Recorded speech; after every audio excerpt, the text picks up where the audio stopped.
This is the Clutch Pick Sports Betting Podcast presented by ClutchPoints.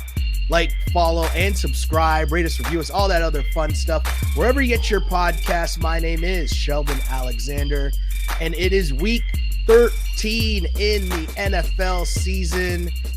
And, I mean, we're at that time of year now because it's Thanksgiving week. People are a little fired up. People are excited. Games every day for the next, 4 days in a row? Thursday, Friday, Saturday, Sunday, no days Monday. Off. No days off. Bill Belichick style. Let's go. I'm excited. Yeah. I'm joined as always by my guy, Mr. Matt Russell, sports betting professional and creator of The Window, available on Substack and via podcast. Mr. Russell, how are you, my friend, as we head into Thanksgiving week / week 13 of the NFL season? This is why we lift all those weights. You know what I mean? So we can just get absolutely obliterated on Thursday, eating food and drinking beverages and making all kinds of bets, just getting swarmed underneath a pile of bets, right? And it's like, it's nerve-wracking, man, 3 Thursday games?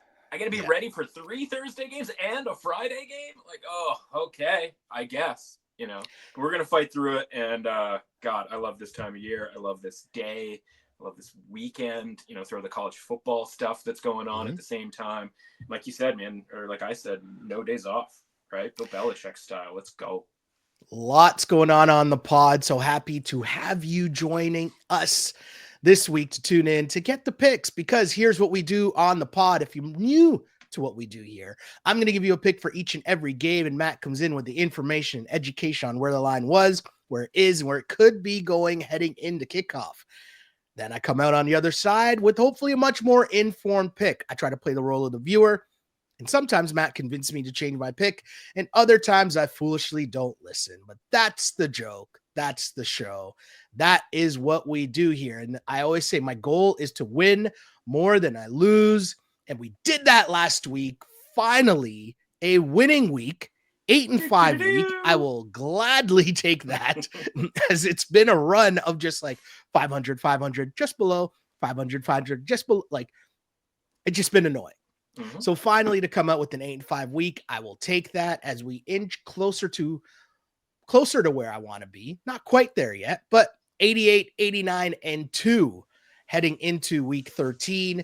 And obviously all the Thanksgiving festivities, which of course means it starts at 12:30 Eastern time with the Detroit Lions, who are, again, in their normal spot at home. I love this Thanksgiving tradition. I do kind of like this. And it is a lot better since the Lions became better.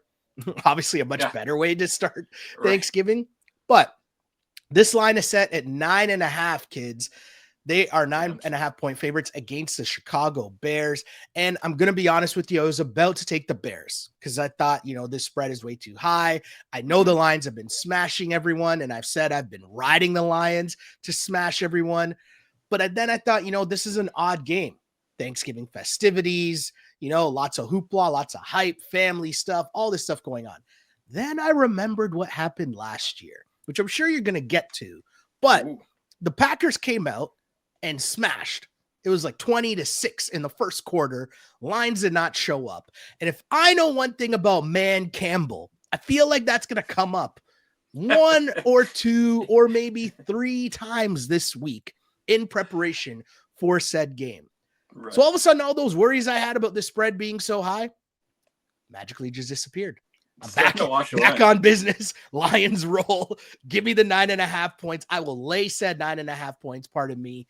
And the Bears, great story. Cool. I'm glad Caleb Williams thinks that he's doing a lot better since they switched over their OC, which cool. I'm happy for him. Just not on Thanksgiving, my dude. I'll lay the 9.5 points with the Detroit Lions. Yeah. So last year, 23-6 at halftime to the Packers. Fought back, got it. I mean, they got it to within 7 with like 41 seconds left. Never really sort of had a chance to win that game, right? And they were, what were they? 8.5 point free. 8.5. Yeah. Right. So a very similar situation to this game. And so it's easy to kind of see, okay, well, like they weren't necessarily ready to go last year.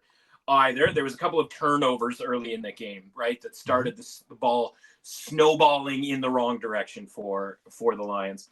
And so whether you believe in the idea that, like, hey guys, like, we really bleeped this up last year or not, right, this is kind of the one blip on the Lions' resume over the last 2 years, right? Like, since they got good, this one game last year, you know, because you don't expect them to win in San Francisco last year, and that was all sort of part of the development. And they're obviously the favorite to win the Super Bowl, as crazy as that still sort of sounds to say out loud about the Detroit Lions, because this is the game that has always been ruined by the Lions, by and large, right?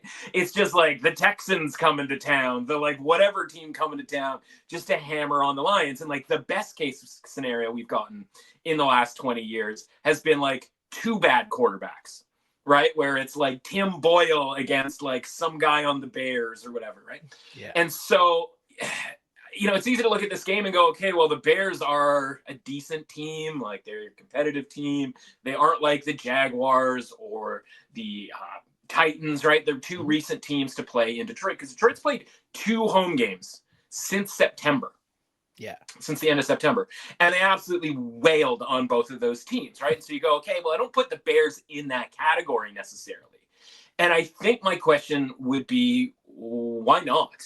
Because, you know, they pull off the comeback or the near comeback, right? Well, they get the game to overtime against Minnesota, but they've lost 5 straight games. And in 4 of those 5 games, they've been down double digits.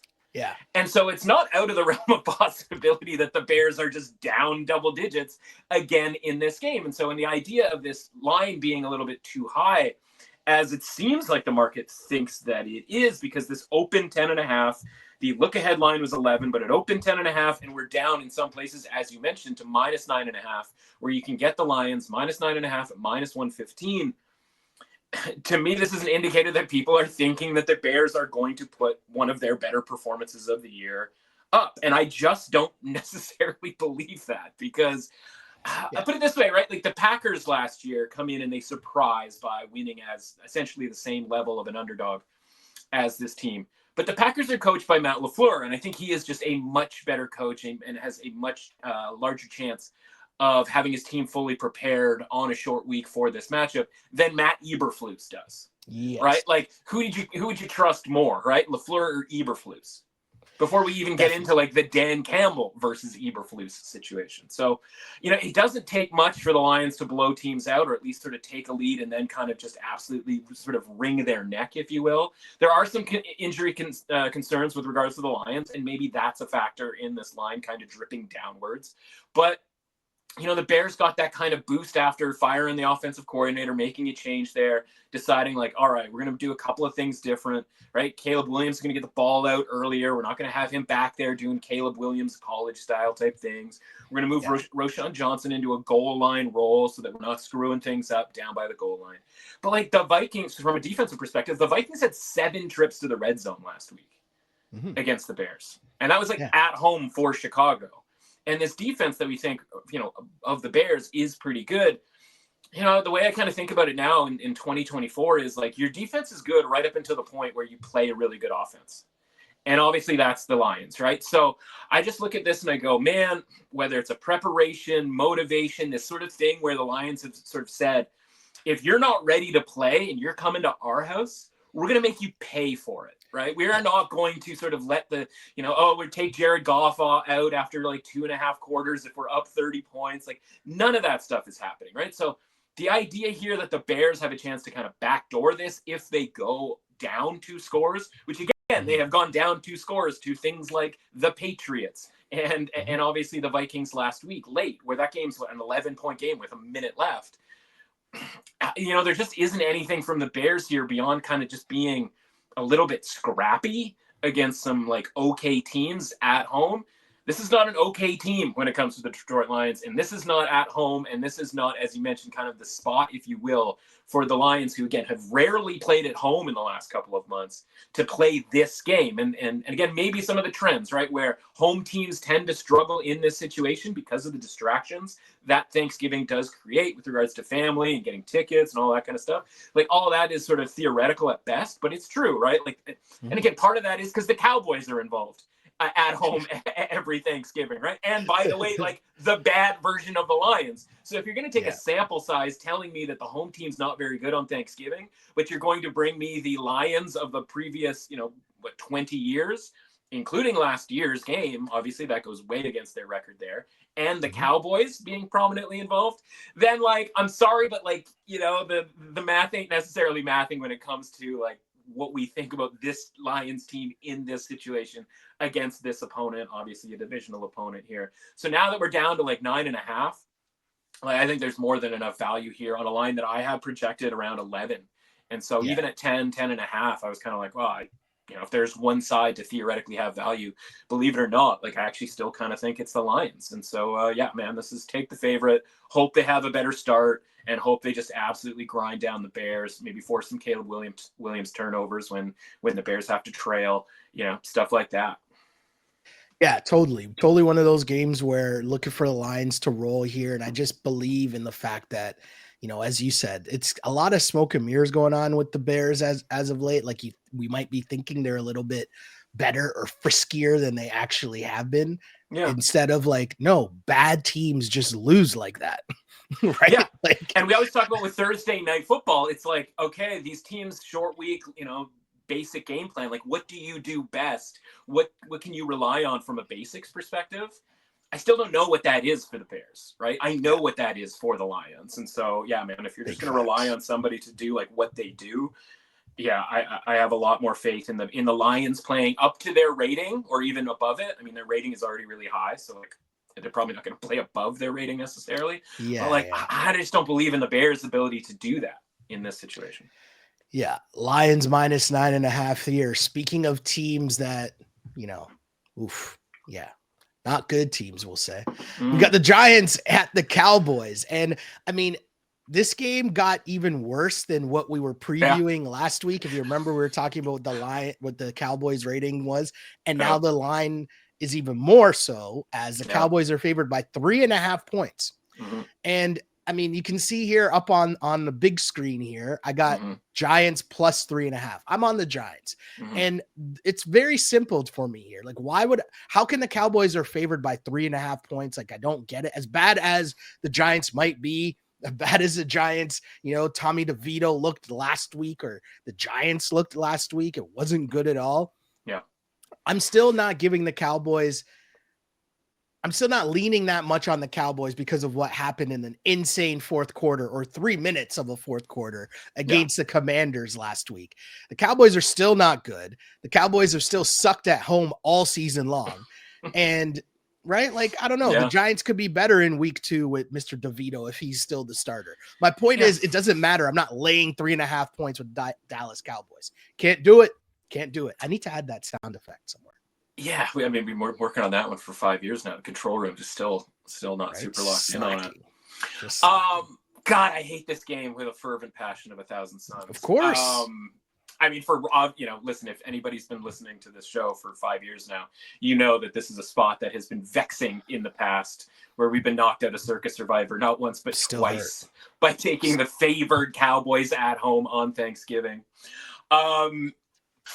Okay, I agree with you. Like, it's like I'm not laying points with the Cowboys. Like, this is sort of the mental gymnastics that you do.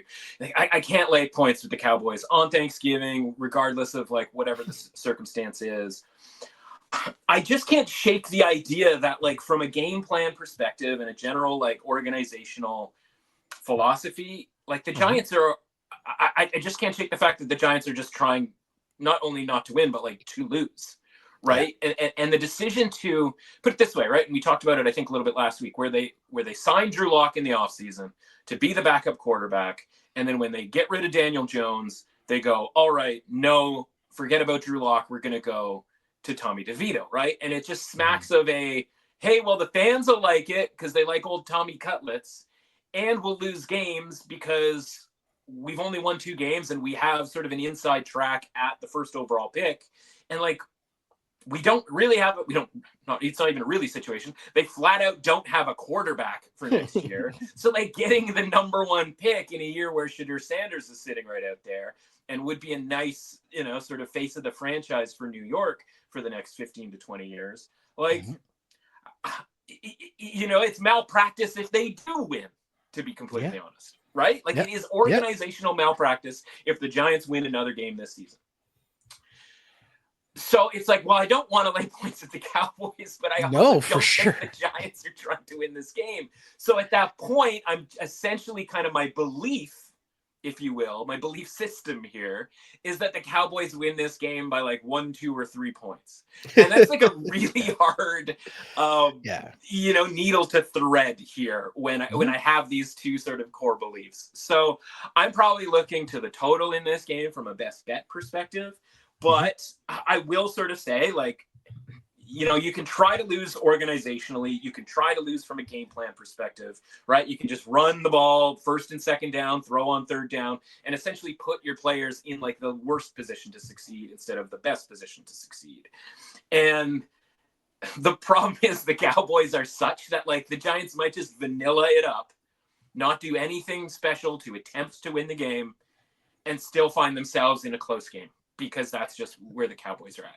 That Terry McLaurin touchdown last week, egregious, is one of the most insane things I've ever seen in a football game. And it's like, that's how bad this team is. And honestly, if you didn't, there's 7 games going on, so if you're not locked in on Cowboys Commanders, and who could blame you if you weren't, like, you can't imagine how bad that game was for both teams. Like, I think both teams are dreadful at this point in time. And then it just pops off at the end, so like it's now the lead highlight because there are 3 or 4 plays that are absolute must-see stuff. But if you're watching, I'm watching that game going like, well, I don't think the Commanders are going to cover, but I also don't think the Cowboys are going to get over their team total of 16.5 points, right? And just because it gets sort of weird at the end is the only reason that game goes over the total, and et cetera, et cetera. Yeah. Cowboys get 2 special teams touchdowns, right, to go towards their scoring.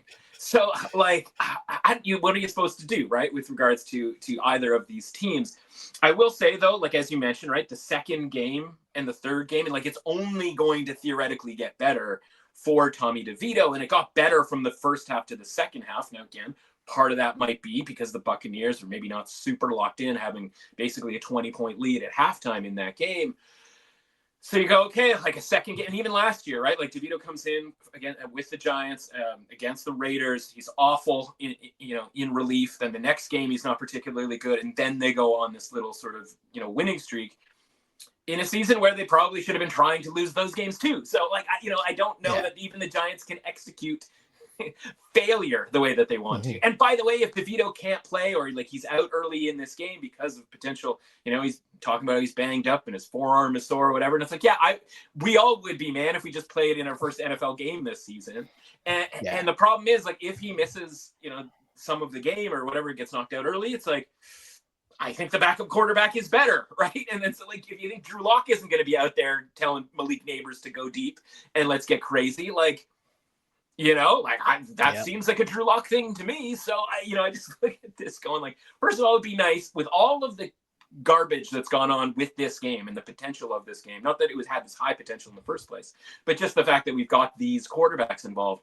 The fact that we're not positive that even Tommy DeVito is going to play for 60 minutes of this game makes it even more infuriating, right? Because it's not worth the hassle, but we're going to make it worth the hassle because it's a Thanksgiving, like mid-afternoon sort of, quote unquote showcase type of a game. So I realize that's not like, talking much with conviction. I would say that, like, I do think that the Giants are going to be a little bit better. DeVito played against the Cowboys last year in that first start that he had where he was absolutely awful, but the Cowboys were obviously much better last year. So, I don't know if there's that much to take from that game. And so maybe this is just sort of a close and low scoring game because both offenses are pretty bad. I will say when it comes to DeVito, like, he quote unquote only got sacked 4 times last week, and he doesn't turn the ball over. He wasn't turning the ball over last year, and he didn't turn the ball over last week, which is key. So, when it comes to like how bad this could get, like if you're not turning the ball over, then you're at least doing something, or at least in this case, not doing too much. And so, we're probably looking at just like an embarrassing game on both sides of the field here. Because again, I don't think the Cowboys proved anything last week. Like Micah Parsons can tell us that like, oh, people thought we were washed, and like, look at us. Like, no, man, we all still think you're pretty bad. Like, I don't know about washed necessarily, but like, we're all quite confident that you're bad as well. So this line going from 2.5 to 3.5 because the Cowboys won, because the Giants lost. Like, again, you're right, man. Probably creates value on the Giants, but like, what motivation do they have to try and win a football game? Exactly. Crazy times indeed. But at least, the matinee on Thursday night doesn't seem to be too bad. Or sorry, I think the nightcap, pardon me. Yeah. Getting my cliches mixed up. That's right. The Dolphins are in Green Bay to take on the Packers. Packers 3.5-point favorites at home. And the Packers smashed the Niners last week. And it was just a Jacobs beast mode. I'm going to just run you over. What was the Marshawn Lynch line from that interview? Yeah, Smash in the face, over, hit you in the face, over. And yeah, that's what it was. Depressing game to watch as a Niners fan, but we'll get to them later. I like the Packers and Jacobs to do the same thing against Miami. If we're talking about a soft team, that's Miami. Miami on the road, and I don't trust Tua when it might be cold. It might be a little cold. Definitely not trusting Tua and company. Freezing. It's going to be freezing? Even better. Yeah. We're talking Green Bay, 8 o'clock. We're talking about minus conditions here. Yeah. Even better. There's not enough money that I can bet on the Packers in this game. Not trusting this mini run here by Miami as well that they've had lately against nobody. I just think the Packers are better, flat out. The 3.5 points, we've talked about this and the weird lines throughout the season. And this 3.5, it's like, oh, I see you're trying to get me to take Miami here or to think that the hook is going to be like, oh, I'm getting an extra half point with Miami. No. Packers smash. I'll lay to 3.5 points. Okay. I again, this is, the third game of Thanksgiving, and maybe it's years of torment and losing Thanksgiving games and just being sitting there going like, oh, I love this day so much, but it doesn't love me back. This is a referendum game for me on two teams that I'm I've been high on the Packers all season long. I've been down on the Dolphins all season long. Yeah. And the Dolphins having won a couple of games in a row here, 3 games in a row here. The defense is getting better. The offense is still, it's not what you think of the Dolphins, right? It's not Tyreek Hill, doing really all that much, to be honest with you, but certainly not going deep, whether that's the wrist injury thing or whether that there's just easier options for Tua. And the idea that let's just get Tua throwing the ball here in the first couple of seconds and not obviously risk Tua more than we have to by these longer-ish developing plays. So it's a lot of Jonnu Smith all of a sudden, right? It's a lot of Devon Achane. It's a lot of Jalen Waddle as well. So, and I go, okay, well, if the Dolphins were running the football better in these last 4 games, I feel a little bit better about this idea that they're going to come up to Green Bay and change the narrative, right? We're gonna do some. Tua said something along the lines of right, we're gonna wreck some narratives and blah blah blah. Okay, but I got to see it first. This is the Sheldon Alexander. I got to see it first. Memorial game, right? Normally we want to be we're trying to stay ahead of seeing it first, but in this case, it's I'm going to keep betting against the Dolphins in cold weather until it's sort of, otherwise indicated not. I will say the market is interesting in this game because it seems that there is a bit of a battle between the idea of plus 3.5 being valuable, as you mentioned, people seeing that hook and being like, I'm into that. And then it kind of teetering down towards 3, right? Is essentially that 3.25 that we talk about, where you have to pay the juice for the plus 3.5. And when it goes down to -3, you have to pay a -120 to get that as well. So, somebody out there or multiple people out there can't necessarily decide what this line should be, but it is indicative of the Dolphins moving back up to being considered an above average team.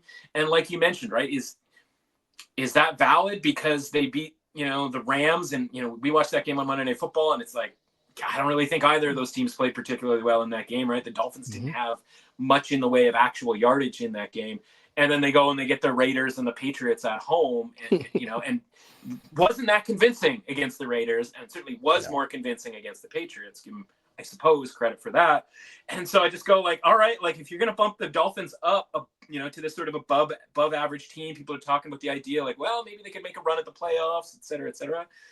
I don't see that just yet. And again, if you're going to make the leap to beating the Packers in Green Bay, at 8:30 at night here, where we're talking 20 degrees Fahrenheit temperatures, man, that is a big jump. That is a big jump. So, I do like the way that the Dolphins are playing defense, and again, I do have some concerns about whether the Packers frankly, are any good at home or in the cold, I should say, or in weather Mhm. conditions as well, right? Just because Jordan Love plays on the team doesn't mean he necessarily likes the fact that the weather is what the weather can be in Green Bay. So Yeah. I think both teams might struggle offensively more than the market necessarily thinks.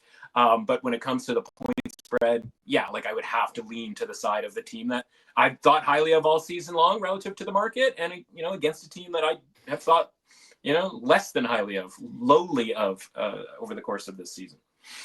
Yeah, I just think the other part too is just what Green Bay showed last week in terms of they can commit to the run game Yeah. and play that sort of style you need to Yeah. play come this time of year, where Miami, I mean, every time we've seen them in the cold, and I can't emphasize how bad that was. And I mean, it was freezing cold in Kansas City last year, like Yeah. beyond belief, totally. But it's Much just colder like, than this game will be, but yeah. yeah. But it's just like, that doesn't change in over a year. Like, how are they practicing for this in Miami is what I would ask. But anyways, Packers -3.5. That's what I say. We will move on to a Friday game here as a package to you, provided to you by the people at Amazon Prime here. Right. We got a Friday It's going game. to show Raiders, up at your door at 9 p.m. at night. right? How many times are you going to see that Jameis making Amazon commercials, right? They ordered a win off Amazon Prime. Is that what he said? Shouts to Jameis. We will get to him later as well. Yeah. But to Friday, I'm all over the place right now. Friday, Raiders, Chiefs at home and favored by 12 points. The Chiefs pulled another Chiefs last week and barely got by the Carolina Panthers and not covering a big spread. So here we go again with the Chiefs laying 12 points. And here we go again with me also laying the 12 points with the Kansas City Chiefs. Reason being here, okay? Aiden O'Connell's back, and I'm supposed to care about that for the Raiders. I don't know how that's supposed to, like, I get it theoretically, but it's just like, all right, sure. Right. I'm like, all right, sure, Raiders. Good job. I just think, and I've said this multiple times this year, and I might even said it last week, but if there's a time for the Chiefs to finally blow someone out, like, I'm just waiting for that to happen. And I've been wrong consistently because I think they've only won one game this year by double digits, maybe two. Against the 49ers, by the way. Correct. In a true show of spite to you personally. Definitely, right? Definitely. Of course, that's how it's going to go, right? Yeah. But in this game against the Raiders talk a lot of trash. The Raiders are feeling themselves a little bit too much against KC for being the Raiders. Do you know what I mean? Like, I get that you're confident against them, but like, you're still the Raiders. This might be the game I think the Chiefs are looking for here. 12 points. That's a lot. That's way too much. I get it. But this is a bad bet by me. And I'm saying this because I'm clearly just thinking about watching this game on Friday and what do I want to be rooting for? Do you know what I mean? Sure. Like me sitting there being like, come on, Aiden O'Connell, I need a touchdown from you. That's not where I want to be while watching this holiday Friday game. I get it. That's not good betting advice. That's not solid betting advice. But this is why, I toss it up to you, my friend, to give the reasons why the people should not just blindly follow the Chiefs every week like I do. Well, okay, so I don't know. I think you're probably right? Like, I don't know that there's a ton of football-centric reasons why you want to be on the Raiders, but, to the point of you sort of mentioning, like, quarterback X, do I, really want to be relying on him to be able to do something? Like, we would have said the same thing about Bryce Young last week. True. Right. And I didn't play the side. I was on the under in that game. And Bryce Young was like, you're going to take that under and you're going to shove it, sir. Because like, we're actually going to be able to move the ball.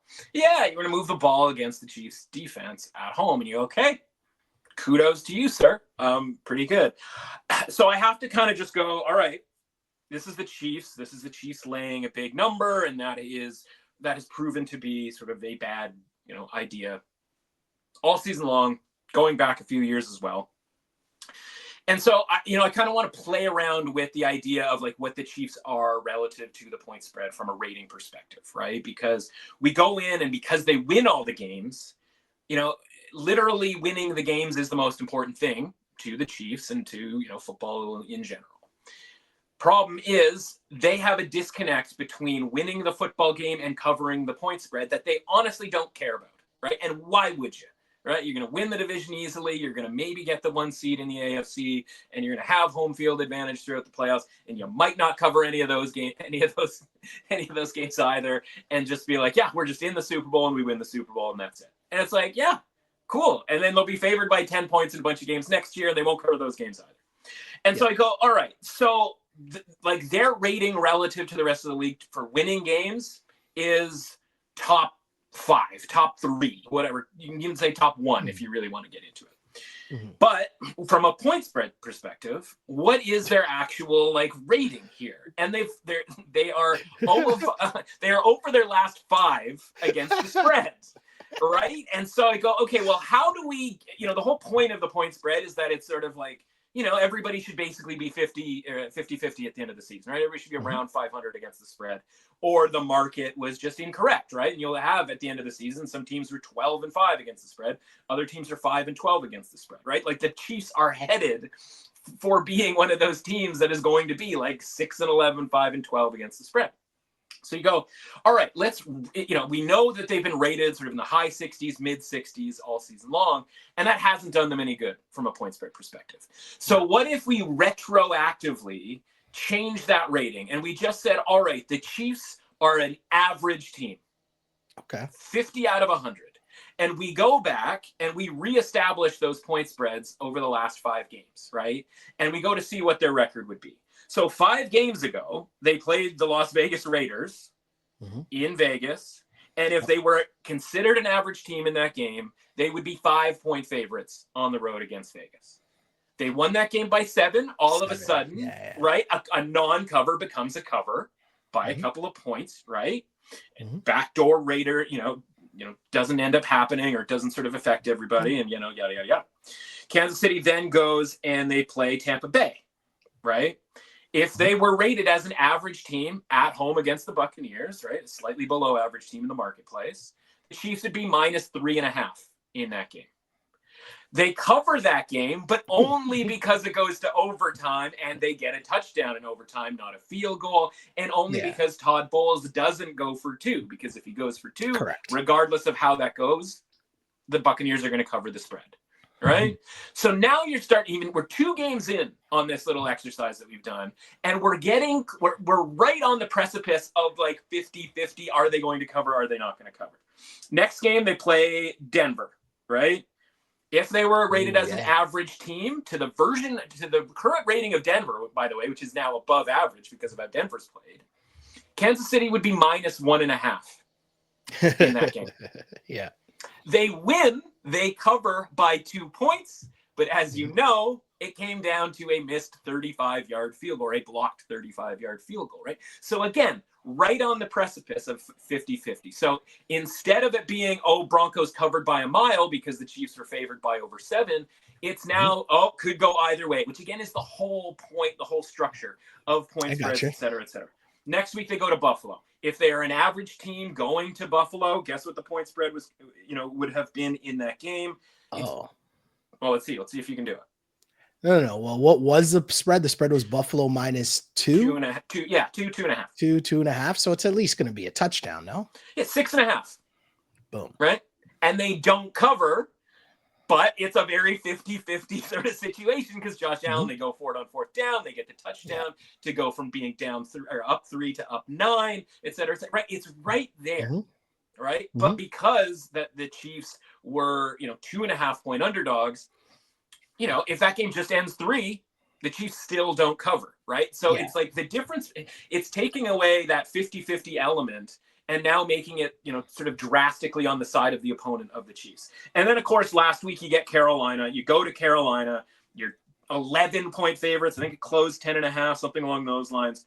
An average, if Kansas City was considered an average team, they would have the same point spread that all these other average teams have when they go to Carolina, and that's like 6, right? You will get to a game with a very average team that we already just mentioned playing in Carolina this week.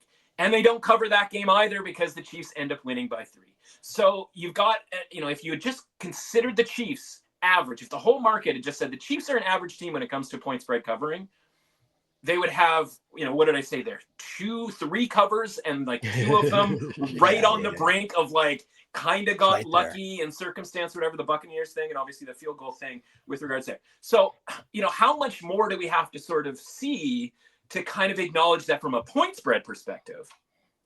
The Chiefs are just very much an average team.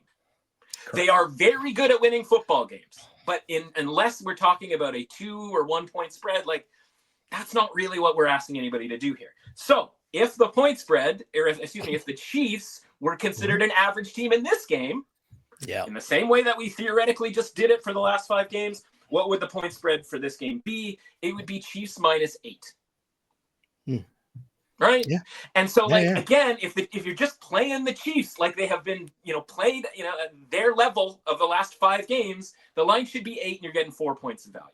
But we've got a 12-point spread here. We just talked about that game 5 games ago against the Raiders where they ended up closing 9.5 in that game, right?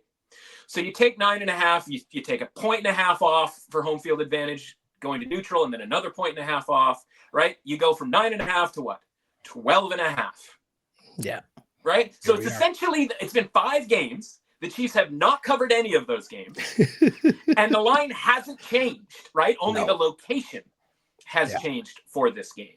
So this line opened 13.5. I think that was when we thought Desmond Ridder was going to have to start in this game. And so when you mentioned like Aiden O'Connell, like, are we supposed to care? Like, I don't know if there's a difference between Aiden O'Connell and Gardner Minshew. I'm pretty sure there's a difference between Aiden O'Connell and Desmond Ridder. The fact that he just showed up in Vegas like 2 weeks ago or 3 weeks ago or whatever it is. So I just look at it and I go like, okay, you're giving me essentially the same point spread, different location. And, the Raiders rating hasn't changed. They're always just kind of bad. There was a reason they were 9.5-point home underdogs to the Chiefs way back when. And so just from an evaluation standpoint, like, the Chiefs, any given game, whatever, things might happen. They might win this game. They might blow up, right? It's essentially, you're just calling battleship at this point, right? Mm-hmm. You are literally going like a B-52. I don't even know how battleship works, but you know what I'm saying, right? And you're like, maybe you're going to hit the battleship. But the fact is, most of the time under this point spread and this rating of the Chiefs, you're going to hit water when you try to fire off on the Chiefs. And so that's how I just look at this. I go like, the Chiefs rating has to come down when we're talking about point spreads. Put them wherever you want with regards to Super Bowl odds, right? Because in theory, we want to believe that the Super Bowl odds are the same thing as the ratings for these teams, right? The same order. Yeah. And that's just not the case. It's not true. Chiefs. I think the Chiefs are a top 5 Super Bowl contender, but they're not a top 5 team that I want to be laying points with or sort of believing into their rating just because of obviously what we've seen for the last 5 games. And so like on the field stuff, am I psyched about Aiden O'Connell? Am I pumped about this, that, or whatever? Like, no, of course not. But until the Chiefs start being treated like the team that does not cover football games, we're going to have to just keep betting against the Chiefs. And it might end up being that we're 5-1 or 8-1 or 7-2 over the course of this period of time. But that's just got to be the way that it is, right? Again, until the rating changes. And maybe the rating changes for next week when they're hosting the Chargers. And the Chargers are, Chargers and Chiefs essentially should be rated pretty similar from a point spread perspective. And we'll see next week, what that necessarily looks like. Yeah, that's going to be an interesting one for sure. This is the surprise of nobody. KC -12 is my pick there. What do you think the look-ahead line is? I just got it. What do you think the look-ahead line is for Chargers Chiefs next week? Where is it? Yeah, what do you think the point spread is? No, where is the game? Where is the game? Kansas City. Ooh, it's going to be KC minus. So it should be KC -2.5, but it's going to be KC minus 4.5 Vegas zone. Yeah, it's Kansas City -4.5. Bing, bing, Look at my guy. Look at my guy. He's all grown up. He's all grown up. I've never been so proud in my life. Just nails it. That's absolutely funny. Nails it. Good for you. Listen, man, we've been doing this now for a while. There's a little things here and there and I hope people realize too, right? And at some point, no, actually, that's going to take me off on a weird tangent that I don't want to go down. But I just hope that people enjoyed what we do here and understand just kind of how we talk about the games, what we're talking about the games, the point of being able to come out on the other end, being much more informed, and also understanding that I am doing the Joe Schmo, Joe Public thing a lot, where I'm saying like, this is what's going on. Because I think the other understanding sometimes that we need to remind ourselves is the line is about how do we get money on both sides, right? Like in as a theory. starting point. Yeah. As a starting point, right? Because like if they just put the line as Chiefs -7, everybody is betting on the Chiefs, and so you're going to be over leveraged. In this game, you mean? Yeah, like that game. Yeah, right. Yeah, in Chiefs Chargers, Chiefs it's like it's if they put 2.5, like you said, it should be 2.5. Then everybody's it's like just people with sacks of money just putting it on the Chiefs, right? And they can't have that, right? So like that's how these things work. But anyways, story for another day. I'm saving myself from saying something that I shouldn't say on a live microphone. So I'm going to keep going and move on to Sunday's main games here. And we start off with the Eagles at the Ravens. Dare I say a big boy matchup here. Ravens at home, favored by 3 points. And these teams are kind of like a weird mirror image of each other. Like, you know what I mean? Like you got the two running backs that are having breakout years after most of the football world tried to tell us that they were both washed or both were getting like the value in both of them have gone down. And it's like, oh, wow, you put them on good teams and magically, guess what? They're great running backs. Anyways, you got two running QBs. I really don't know what to make of these teams head to head because it's a really tough one.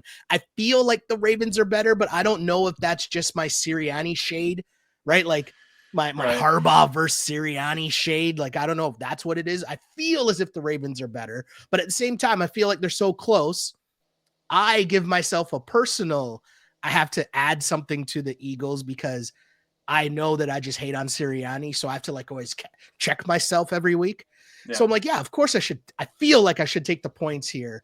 Eagles +3, because in a head-to-head matchup, I could see the Eagles walking into this game and winning it. So why wouldn't I take the points? Like I wouldn't be like, oh my God, I can't believe the Eagles won this game. Like I think the Eagles are a really good team. Yeah. So that's like, you said big boy matchup, right? I consider this like a heavyweight boxing match. And this is going to be both teams just kind of slugging it out because both teams, like when they are at their best, it's, we're going to run the ball a ton. We're going to wear you down. And then we're going to break it open in the third or fourth quarter. And I just look at the Eagles offensive line and I go, that's the best unit in this game. Yeah. And if it is just Derrick Henry and Saquon Barkley, like, just I wish you could just sort of like put both offenses on the field, hand them both the ball, and they just smash into each other. Like, you know what I mean? Like mash it up where you just sort of take all the offensive plays for each team, put them on the screen together, Photoshop or whatever, or edit them together and just like watch the two of them kind of collide into each other and then see what happens. Because I have that much more faith in the Eagles offensive line versus the Ravens defensive line than I do in the Ravens offensive line against the Eagles defense. And that's kind of just what this comes down to for me. And just that and that alone, and the fact that we're getting a full field goal in this game, that's it, man. Like, I just kind of think we're good there. But I mean, obviously there's the weird voodoo element of Lamar Jackson against the NFC. At least this game isn't a prime time game. It is going to be basically nighttime by the time this game kicks off, right? I think 4:30 start.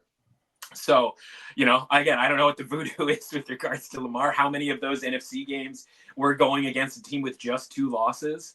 And again, I don't know that the Eagles even necessarily win the game, but I know that if you're just going to give me the 3 points here, knowing that with both coaches now, with John Harbaugh just saying YOLO, like, let's just go for it on our own 16-yard line. Yeah. You translate into that into like 2-point conversions and like shaky kickers all of a sudden with guys who've been on that team for a really long time. Like, again, speaking of like mirror images, right? It's like John Harbaugh starting to become more like Nick Sirianni, right? Like, it's just like, are their faces going, speaking of like editing together, right? Are their faces going to start like molding together? That Ravens game on Sunday night, right? Or Monday night with the Harbowl, right? You could tell that kind of mattered to them. Yeah. in a way that like was maybe more than just a regular season game. Obviously, if you had to pick between wins, you would pick that win over a team that you're battling with, for an AFC wild card. Having just seen that the Steelers lost, to kind of like get that back, knowing that you're playing the Steelers again. This is a game that doesn't make, it doesn't mean as much necessarily, because they are still 3 games back of the Chiefs for the number 1 seed in the AFC, right? So you get to this point late in November where you look at it and you go, who are we playing against? You and I've talked about this before, right? And it's like, well, we're not really playing against the Chiefs anymore because we don't even have the tiebreaker on that one, even if we ended up catching up to them. But the Ravens are really just playing against the Steelers. And that's a game that they can get figured out when they host the Steelers in a couple weeks. Whereas the Eagles are still very much playing against the Detroit Lions for that number 1 seed in the lone bye in the conference. And so, you can get that nice dominant win where, again, you just pound the Rams and into submission, where the Rams just, on both sides of the ball, both sides of the trenches, if you will, just don't have enough, after maybe a half. Took a lot less out of the Eagles in that game than necessarily, obviously a shorter week and so on and so forth. So, yeah, man, we're getting 3 points here, and I think the trench battle goes in the way of the Eagles. And maybe the Ravens still win because Lamar Jackson makes one more play than Jalen Hurts. I could totally believe that.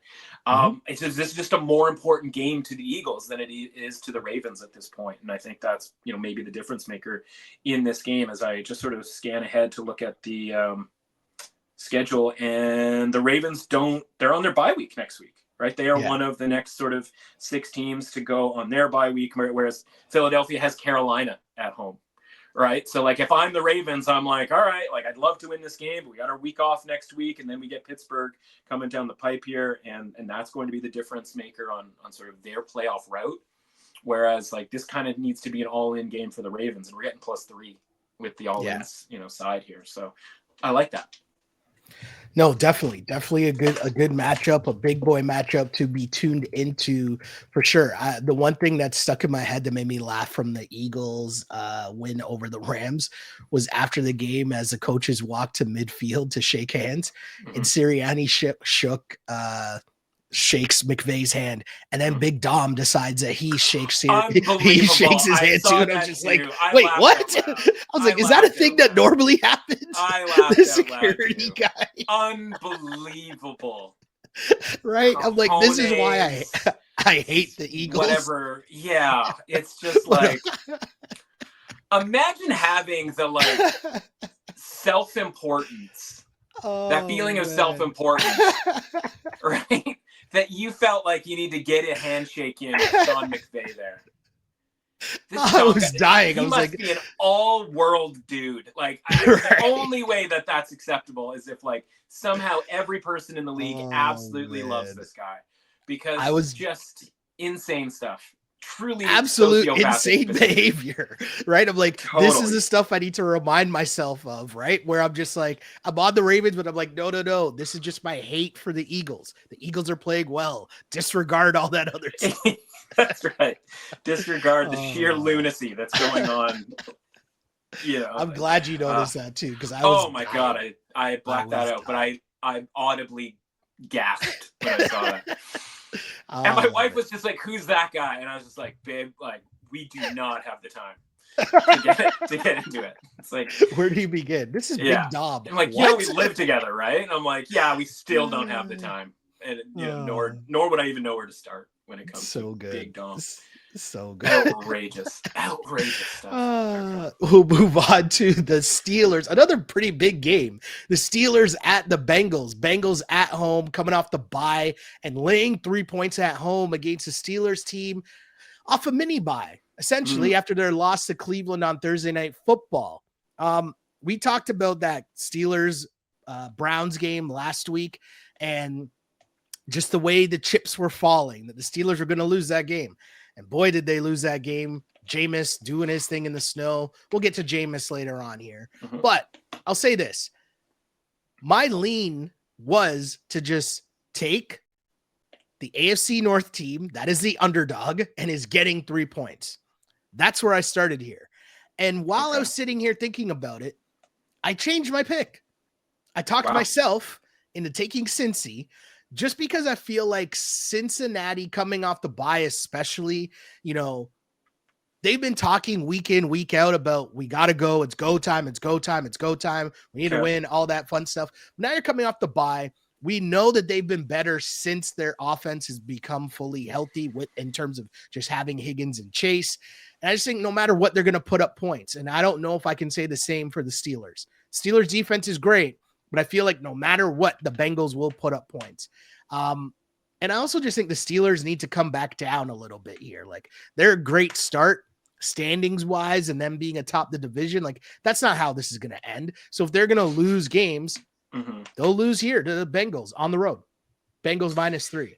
Yeah, I agree with every part of that, right up until the point where it's -3, right? Like, it is minus, 1.5 in the look ahead. I'm just looking at like the look ahead to next week with Cleveland and Pittsburgh. Ooh. And I don't really... Cleveland and Pittsburgh again, eh? Yeah, I don't really understand what I'm looking at. I think I might have screwed up something. The numbers just aren't making sense here, eh? Yeah, sorry, I didn't mean to drag the pod into oblivion here, but I think it's relevant to sort of understand what's going on with this point spread. So like the Steelers get downgraded from where they were off of before the Cleveland game, right? Because we looked at that Cleveland game and we were like, no, like, I'm sorry, like this is the high point of the Steelers in the market, and it's a low point from a situational spot, right? And that's the perfect recipe for a bet. And after that, their rating comes back down to, sort of a barely above average team, like a 53 out of 100. And maybe even a little bit lower than that, as I'm kind of just playing around with the numbers here, looking at the look ahead line for next week, which is Pittsburgh -6, by the way, over Cleveland at home. And, and so Cincinnati's the look ahead line for this was -1.5. Bengals have the bye week. Pittsburgh gets downgraded, and now you get sort of between 2.5 and 3, right? So like, if you want Cincinnati, you can get it at -2.5 again, sort of that same deal where you have to pay for it a little bit more. For me, once it hit Steelers +3, I was like, I got to just take the Steelers here, because this is a matchup between one team that cannot win close games. And it's very Chiefs adjacent, only it's the opposite, right? Where it's like, I want the Bengals against the point spread. Depending on what this sort of point spread is and the matchup, but I don't really want to bet them to win actually win the games.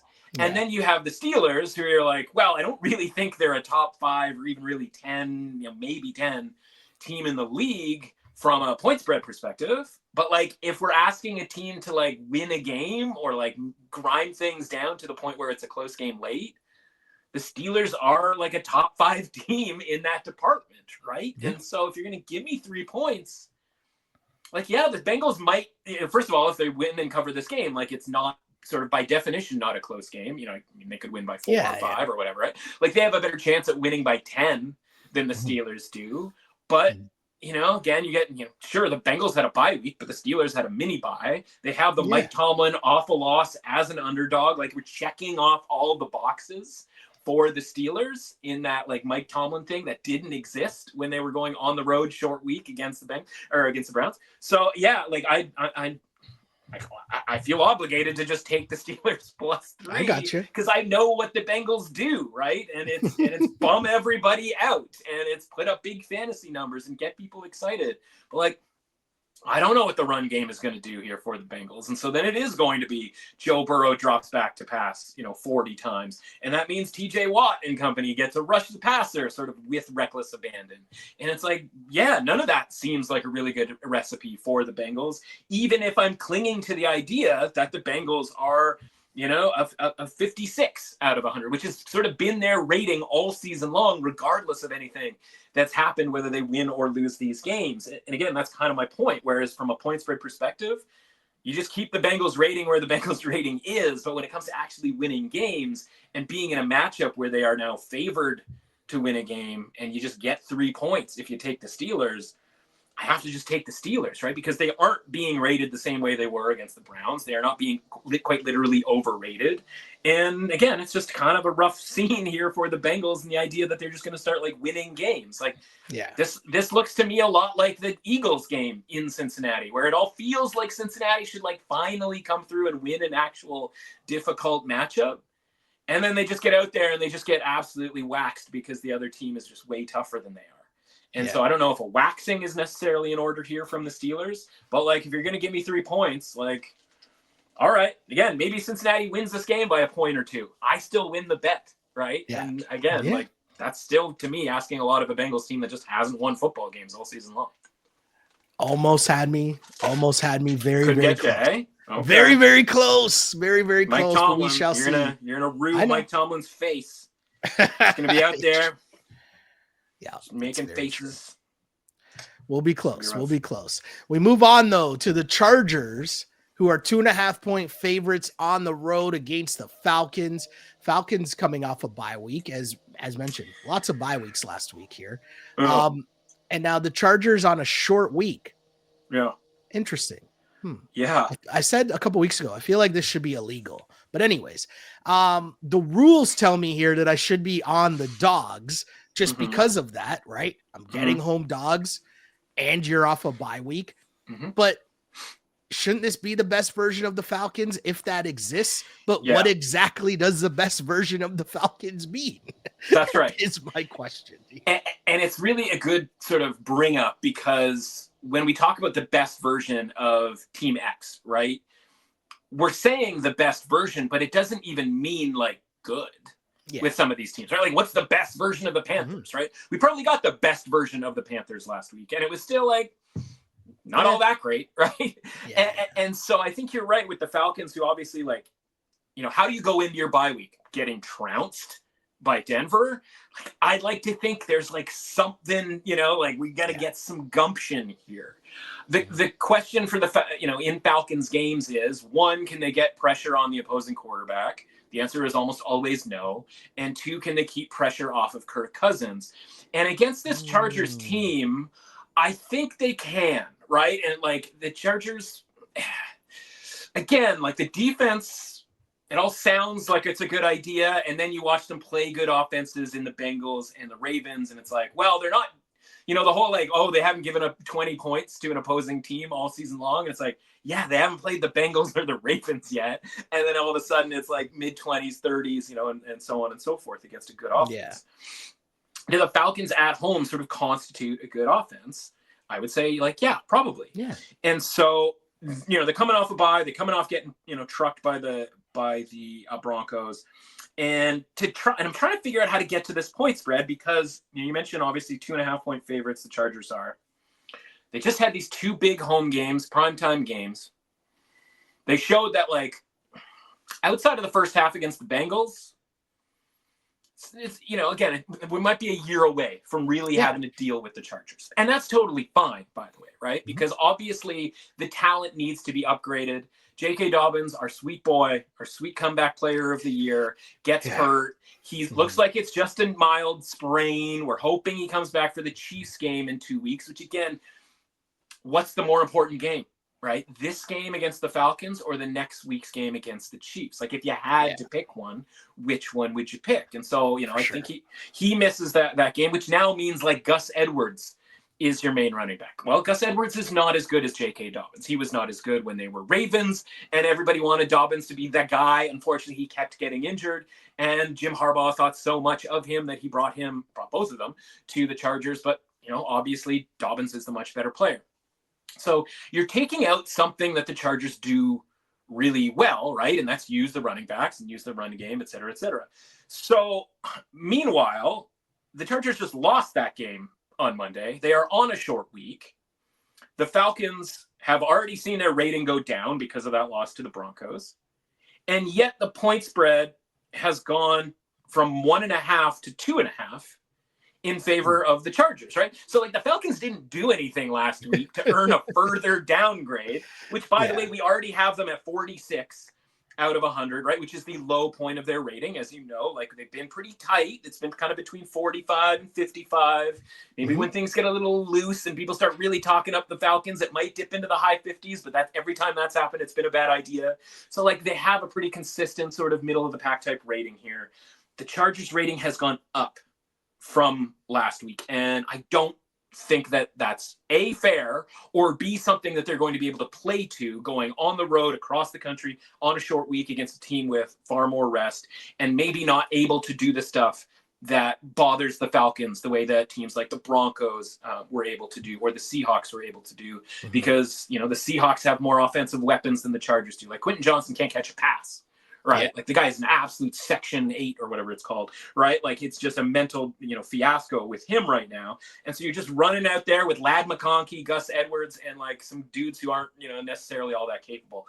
And so I'm watching this line go up and I go, I don't think so, man. Like, I think this has to be Falcons. If it goes to 3, I'll be stunned. Right. I just think this is a spot where, like, the Falcons are getting the Chargers at the right time. This feels like more of a, all right, we just got to kind of get through this game to get to the Chiefs game type scenario with the Chargers. Whereas for the Falcons, you're looking, over your shoulder and you're seeing, like, oh God, the Bucs are coming. Like, yeah, we have a couple of wins over them, but, like, we can't be screwing around here. We need to get this game at home. And, I think at the very least, it's an incredibly close game that probably comes down to a late kick, and we're getting a couple of points, and I like that. But there's also a very real possibility the Falcons just come out and take sort of advantage of a Chargers team whose rating has gotten too high, the Falcons' rating has gotten too low, and maybe the Falcons win this game relatively comfortably. Yeah, no, it's a super interesting one for sure. I think I like the bye weeks are something that I always try to remind myself of week in or year in and year out, especially as you get later into the season and how important those bye weeks become. And so how do you go into that bye week, right? What's your mindset going into that bye? Is it work, right? Is it, hey, we got blown out in Denver. Like, it's time to get to work, right? Or as we've won 5 straight and, like, this is our, like, vacation and we get to sort of, rest on our laurels. It doesn't even matter if we win the next game because we've won 5 straight games and all that kind of thing, right? Like, how do you go into that bye week? How are you preparing for the next game? And I think that's where the Falcons need to be if they're, even remotely close to sort of the professional outfit that we necessarily think they might be. Correct. We move on to the Arizona Cardinals, who are in Minnesota. The Vikings laying 3.5 points. I mean, for the Vikings to be favored here by the hook as well, and for me to be sitting here saying I'm going to lay the 3.5 points with the Vikings, very interesting stuff here. But as mentioned, we were all over the Cards not being ready for Seattle, not being up to task against Seattle last week. They couldn't put up the points against the Seahawks defense, which is improving. But with that said, I don't like them being able to put up points against Minnesota's defense either. The 3.5 points, it's another line where I'm looking at it and thinking, you're trying to get me to take the Cardinals in the 3.5 points, and I'm not falling for it. Not about psychological warfare at its peak. I'm not doing it. Can't do it. I just think Minnie is just better despite blowing it last week against the Bears. I feel like if they didn't, like, don't get me wrong, that was a bad performance last week against the Bears to, like, just blow that late and have to go to overtime and all that fun stuff. Yeah. But I'm not letting that skew me here. So I'm laying the points, Minnesota minus 3.5. Okay. So, I look at this actually a lot like the Steelers, right? Where it's like Cardinals go into a weird situation or a situation sort of unfamiliar or sort of non-beneficial to play a really good game, in the Cardinals, version of the Cardinals, coming off of a scenario where their rating gets to a point where it's an all-time high, right? The textbook sell high situation for the Cardinals in the same way as the textbook sell high for the Steelers. And what happens, right? They go in a rainy Seattle and it doesn't look great on offense. And, Kyler throws a pick 6. The defense still played pretty well. I was actually, low-key impressed with the way the Cardinals defense played against Geno Smith. Now they get to at least go to, yes, it's going on the road, but at least they get to go to a dome. And if there's anything Kyler Murray likes doing, it's getting the ball out early. And it's a very different defense. And yes, it's like jamming up a lot of quarterbacks this year, the Vikings, certainly early in the season. It's getting a little bit easier, right? Like Caleb Williams was able to kind of like work around it. And Kyler Murray has one of the best sort of QBR and advanced metric stats against the blitz this season. And so he is sort of capable of being like, all right, I don't know even necessarily who's coming here, but I know that people are coming because it's Brian Flores defense. And let's get this ball out of my hands here relatively quickly. So this line opened. It was, the look ahead was 3.5. After the Cardinals lose, it went up to 4 on the open. Ooh. And I grabbed the Cardinals instantly. I was like, yep, give me more of those Cardinals. Because again, like, I'm going to excuse, like I did with the Steelers, if I think you're going to play a bad game and you play a bad game, I'm not going to change your rating all that much and call you a bad team. I'm just going to say, like, well, if I can predict that you are going to play a bad game, right? Like, I shouldn't go like crazy on reevaluating, your entire franchise. And so I just look at the Cardinals here and I go, okay, I think this is a way better situation for them. And on the flip side, I don't love the Vikings. Like, I don't love this. Again, like, you're watching the Vikings and the Sam Darnold thing, and it's like, it's just not as good as it was before. And yes, I'm pumped that they keep winning because, again, that helps a lot of the futures bets that I have on the Vikings to make the playoffs, wild card, all of that good stuff. But I'm just watching. I'm like, I don't really want to be laying points with this team. I didn't want to be doing it going, into that game, and we ended up cashing with Chicago plus 3.5 last week. Almost got a little greedy and ended up winning that thing outright for the round robin underdog money line parlay to connect 3 legs. Cardinals are going to be in the round robin underdog money line parlay this week because, again, I think they can win this game. And, again, I don't think they're necessarily as good as they were rated last week given the situation they were going into, right? It's one thing to rate a team, 56 for the first time all year, and then they're playing a home game against the Panthers, right? It's a different thing if you're going, all right, well, here's your new rating, and you have to go to Seattle. It's like, well, that's a bad combination.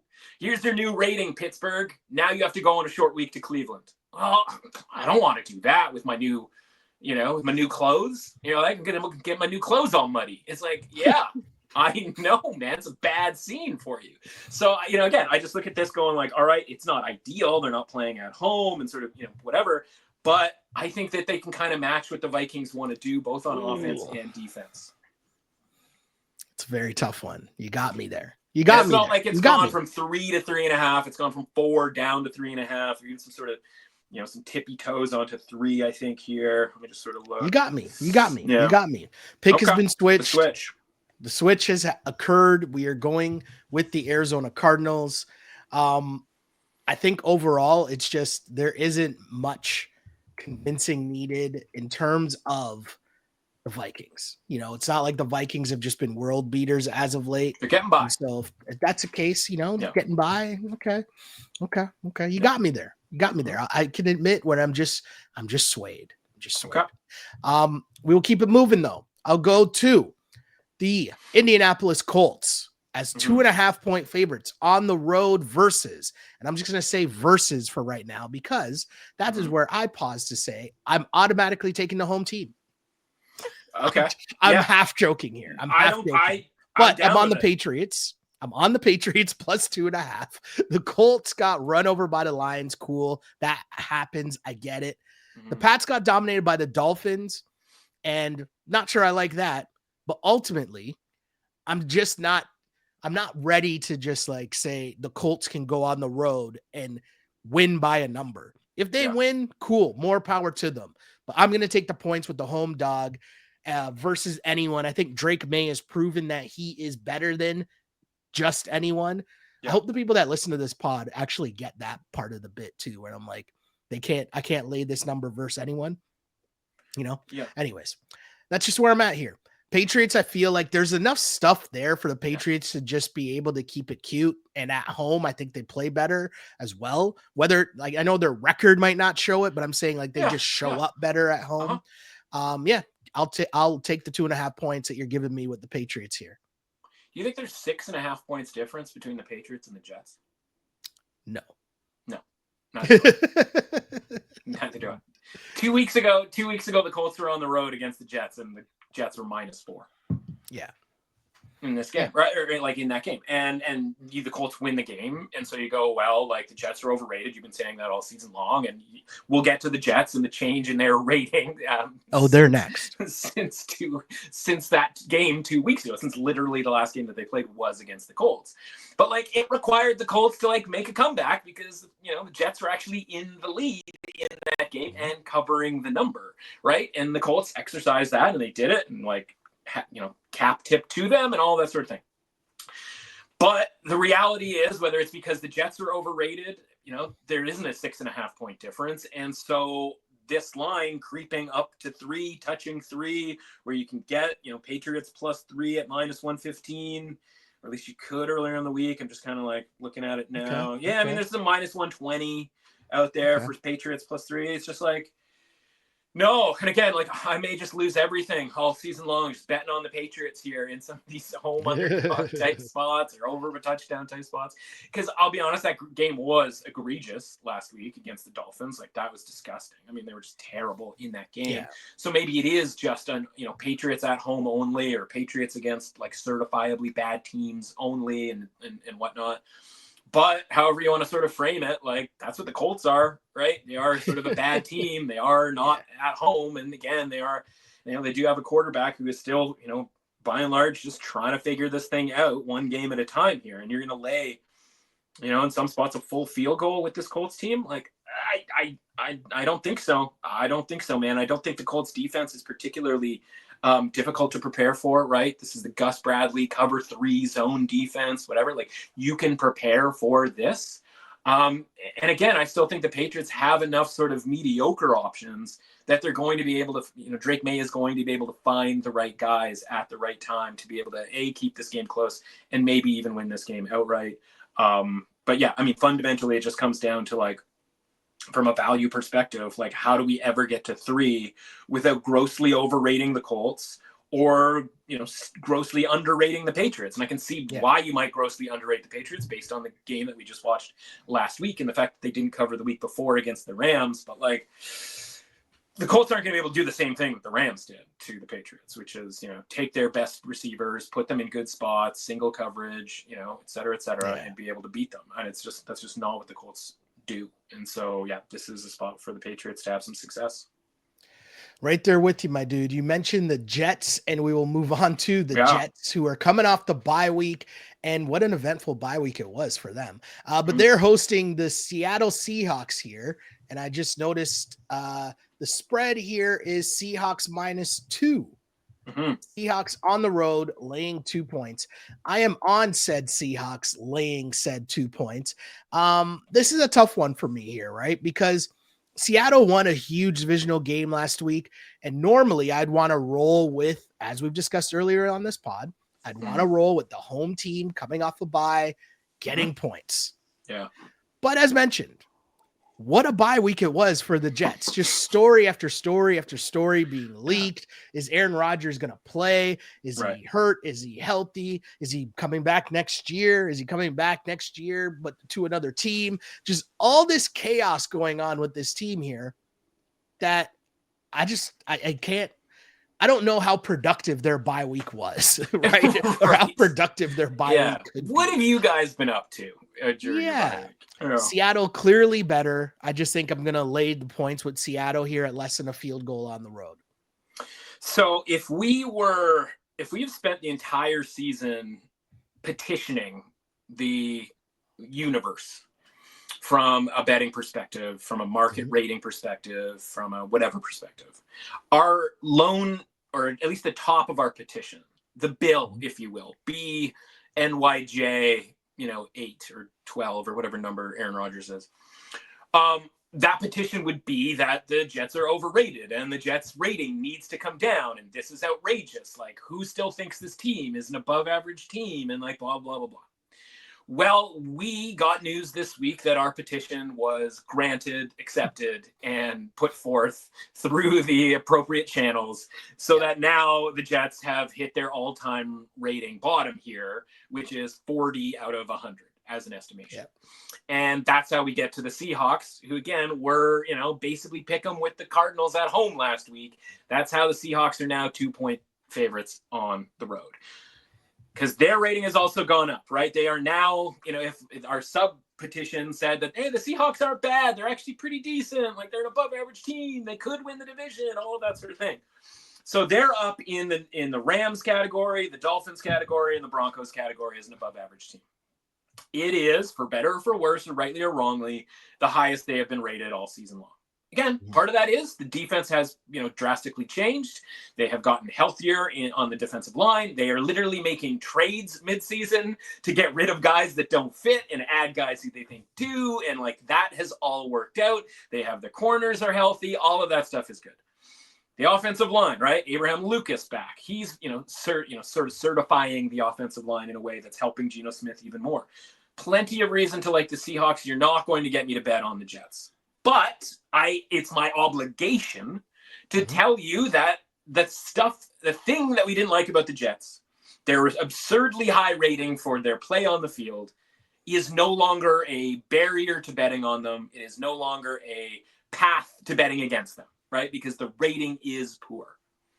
I'm just sitting here telling you, like, I'm still not going to do it, right? Like, I'm not going to bet on the Jets, right? And again, right, this would be a buy low, sell high scenario of epic proportions. So I have no problem if you out there are willing to do it and pull the trigger on the Jets. That is the quote unquote valuable side.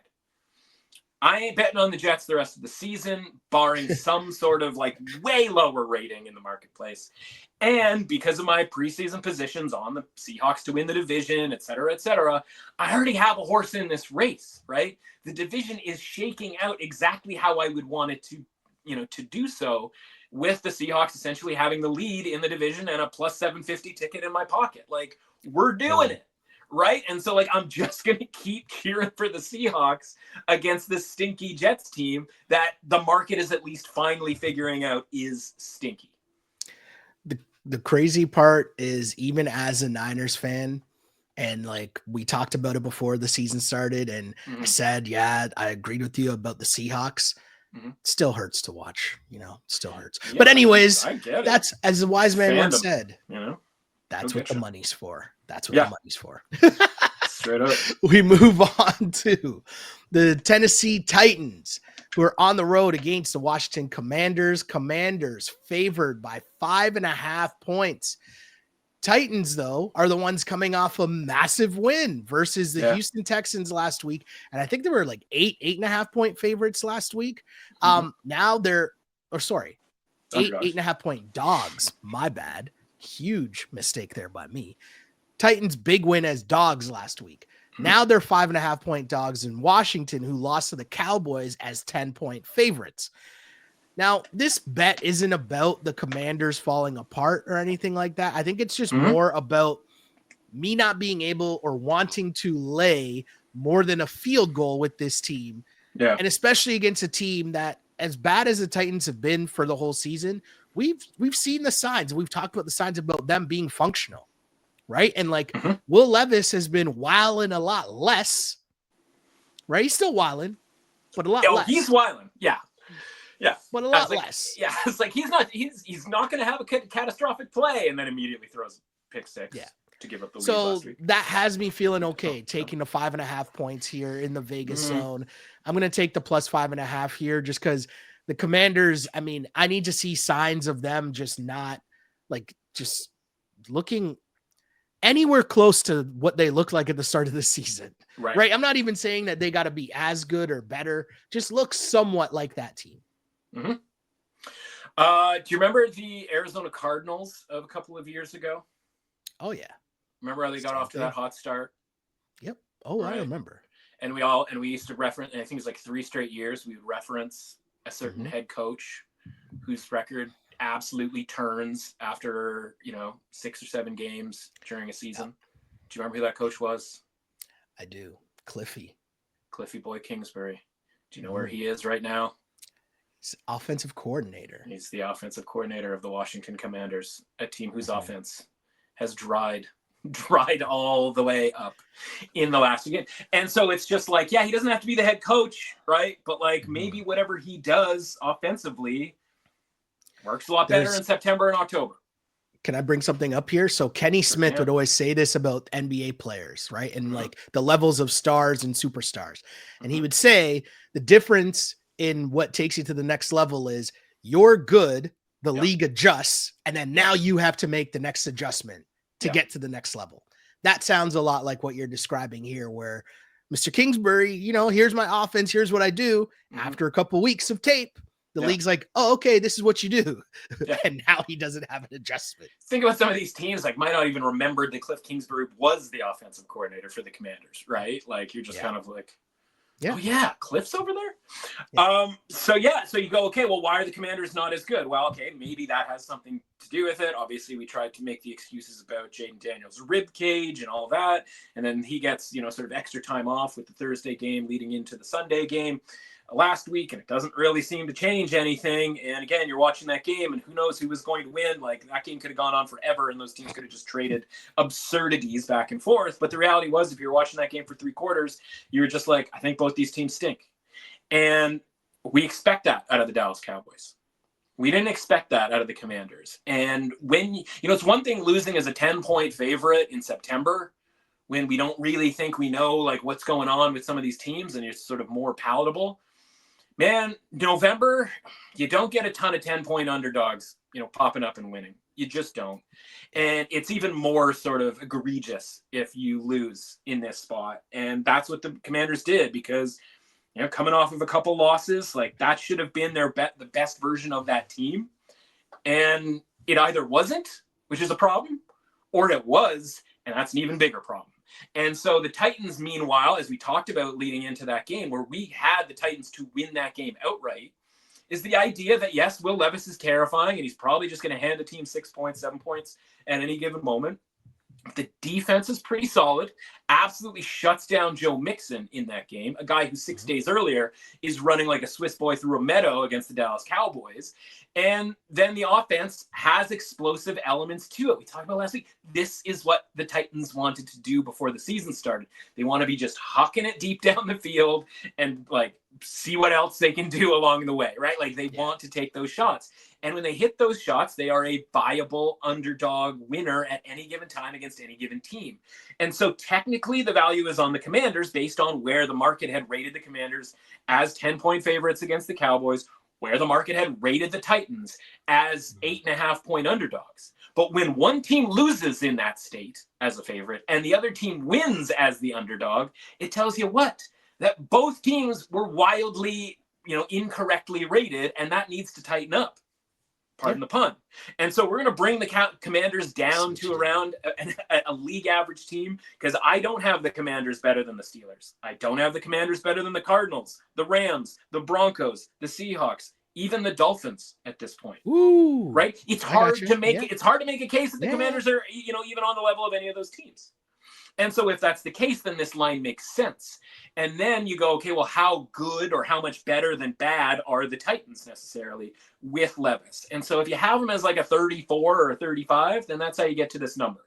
But if you realize that their range, they have a higher range, they have a range capable of beating the Texans, and maybe they have a range capable of like getting blown off the planet. I think it's starting to shift a little bit to get better.